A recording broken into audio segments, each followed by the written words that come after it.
Filipino history to me is more of a story that's been passed down to me by my nanny. Listening to her stories about Lapu-Lapu, Magellan, Jose Rizal. But I've never really learned any more than just the stories. I do know that we have been time and time again been conquered, or like Spaniards, Americans, even Japanese at one point. So, and these are things that I find we get lost with our identity because of that too. Like who are the Filipinos? Who are we?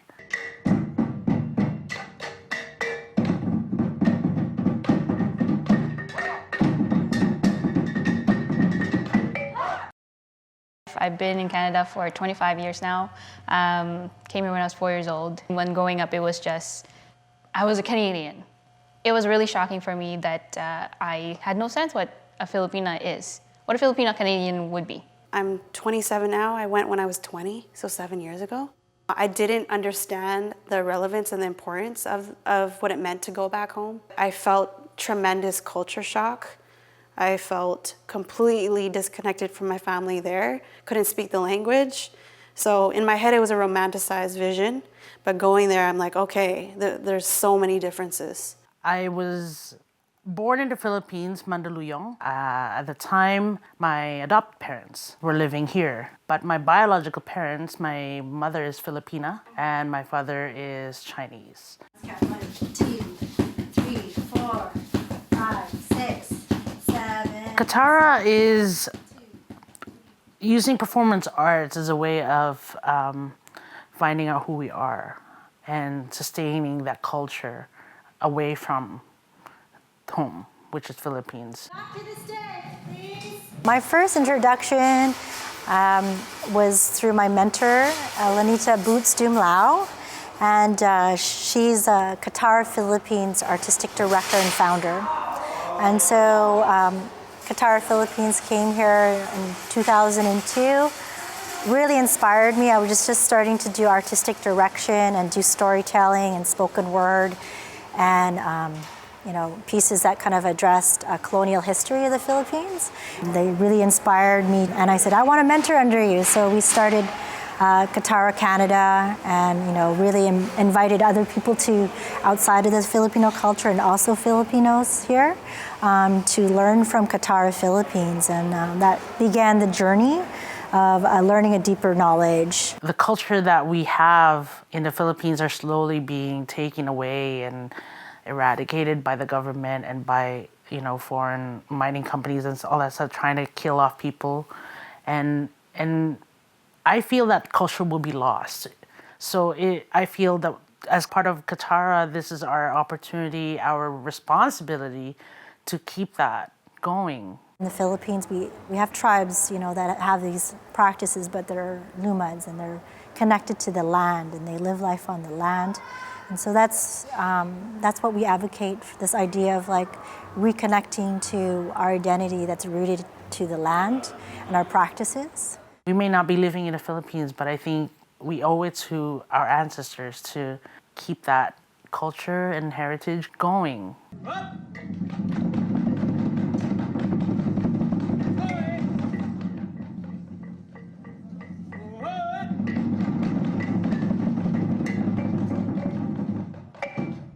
Tracing to Kathara was my way of, hey, this is where I'm from, this is what I know, what Philippine tribal is, not the sense of Philippine Catholic, Spanish colonized, American whitewashed, all this media talk. But being a known well of Kathara member, it made me aware a sense like, okay, this is what really the true of what Philippine culture is.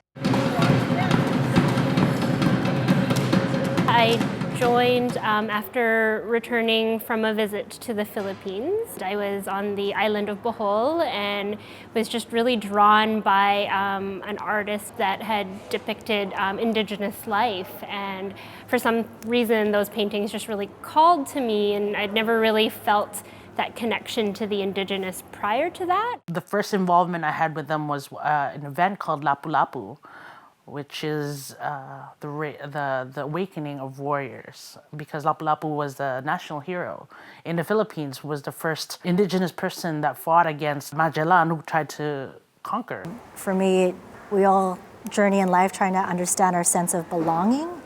And I think, you know, through many, many layers of colonization, I think we have to kind of uncover these layers to really get at the root of who our people were.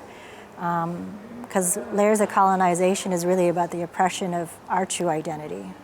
I got in touch with Kathara through my son.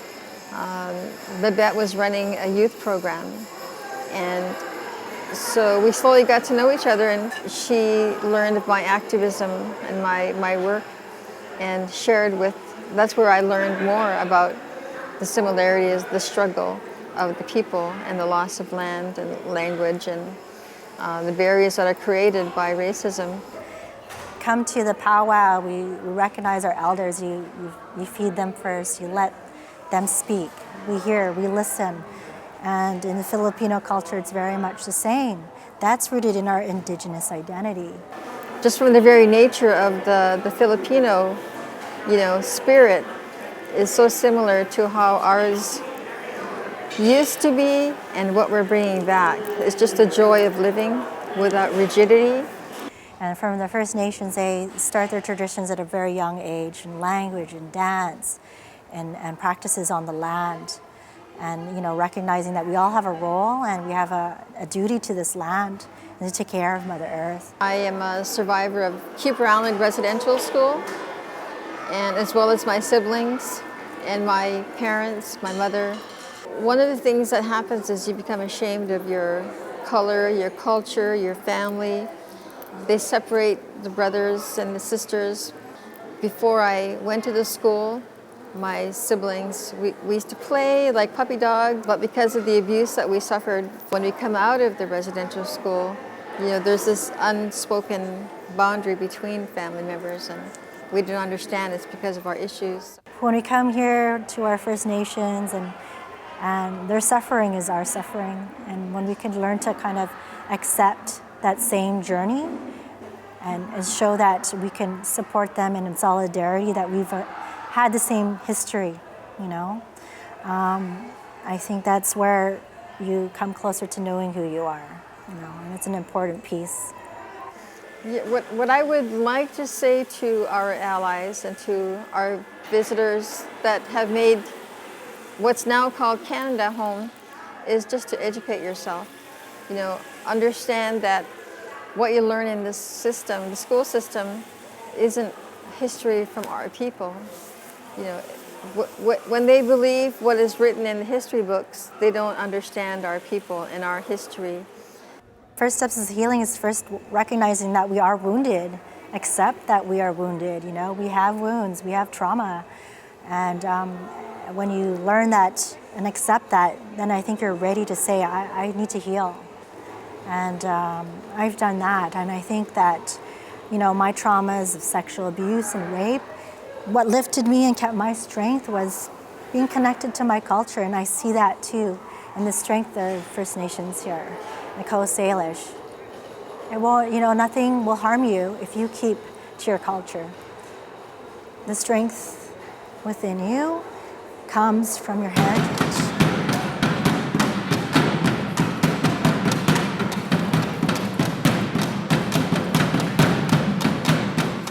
I think in the event, of mining that's happening in the Philippines, but also here in Canada, there's even more of a push and a need and an urge for Indigenous communities to connect and to learn, because if that doesn't happen, there is a possibility of erasure, which is historical.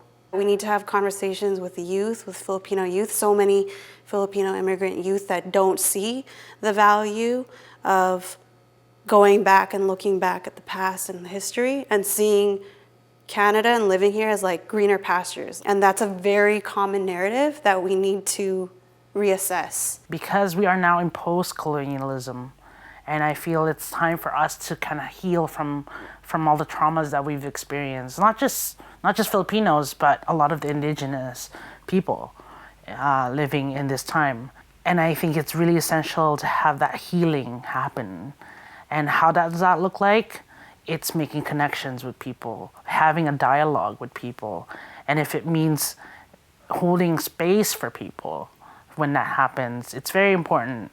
And I feel being part of Kathara, doing this work with the Babaylan, I feel that just initiates and affirms my desire to heal myself and help others as well.